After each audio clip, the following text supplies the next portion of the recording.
Still thinking about your ex? You miss her, don't you? 2023 is not going to be the year that we're texting our exes. In fact, in this video, I'm going to show you 4 different ways you can get over your ex. And no, catching more bodies is not one of them. What's going on? My name is Serge. If you're new here, welcome to Maison de Roi, where we discuss relationships, dating, fitness, philosophy, and other male-related topics for men. I was at Equinox the other day, fake minding my business, when I overheard someone's conversation, and essentially they were talking about their ex. And I was thinking to myself, I was like, do I actually miss my ex again? And I don't. But when I was thinking about it, I was thinking about the things that I did to help me get over my ex. And I wanted to bring that to you today. I spoke on this in the past in regards to why being mad at your ex won't help you get over them. I figured it was a good follow-up to just come back with another, quick little how-to, I suppose. So without further ado, let's go ahead and get started. All right, so tip number 1.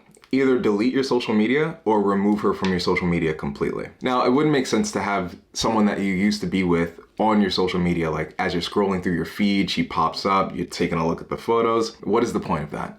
Unless you're a masochist and you like going through mental anguish, do yourself a favor and either remove yourself from social media or remove her from your feed altogether. Besides, once you remove her from your social media, you're much more likely to get focused and get back to your path, which leads me to point number 2. Refocus on the attributes that made you great. At some point, you were probably doing something before she came into your life, right? I'll tell you a little story about myself. I make music. I make hip hop and R&B. You can Google my name. My name is Drew Paris. I was signed by a label called Human Resources in about 2018 to 2019, but I was dropped from the label because I didn't make any music after I was signed. So during that tenure from 2018 to 2019, I was actually in a pretty toxic relationship. And once that relationship ended, I was depressed, I stopped making music, and essentially I kind of like fell off. Now granted, the time in between our breakup, I did lose weight, I got in better shape, and a lot of different other avenues opened up for me. But that kind of came at the cost of my music career, because I don't really make music that much anymore. But before her, I opened up for Meth and Redman. I had tons of music already out. I was doing interviews. Before this woman came into your life, I'm pretty sure you were doing something already. Don't let her take that away from you. Once this relationship is over, you get back on your feet and you start doing the things that you love again, because you should. So tip number 3 is stop dating for a bit or forever. Ultimately, the time period or the time duration is on you. So once I got out of my relationship 2019, I didn't date for about 2 years. Now granted, was I having casual sex?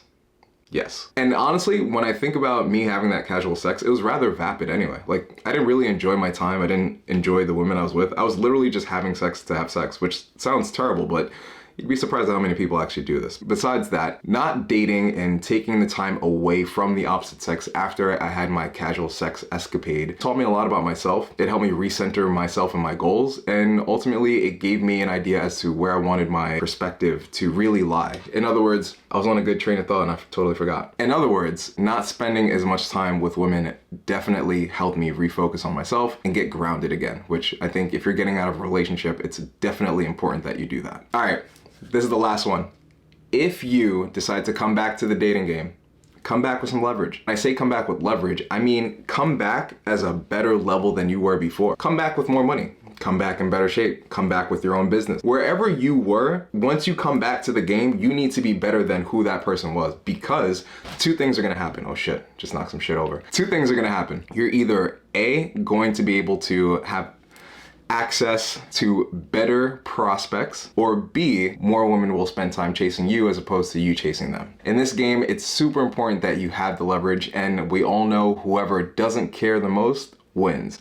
So come back to the game with some leverage, get you some money, get in better shape, and I'm pretty sure the women will be running after you. Now, is that always the case? No. Don't get caught up in one-itis. There is no one special girl for you per se. There is just women that are more compatible with you than others. It's ultimately your job to be able to vet and check to make sure that they continuously match your criteria. You can have healthy relationships. Maybe not right now in this climate, but you can have healthy relationships. It's just a matter of you understanding yourself and trusting yourself to be the one to make the right decisions when shit goes south. Remember, if shit ain't adding up, you need to start subtracting some shit. That's about all the time we have for today, guys. Do me a favor, make sure you hit that subscribe button, share this video with one of your homies, and let me ask you, is there anything that I left off this list, that you would add? Let me know in the comments below. Don't forget to check out one of the videos here or here, and I'll see you in the next one.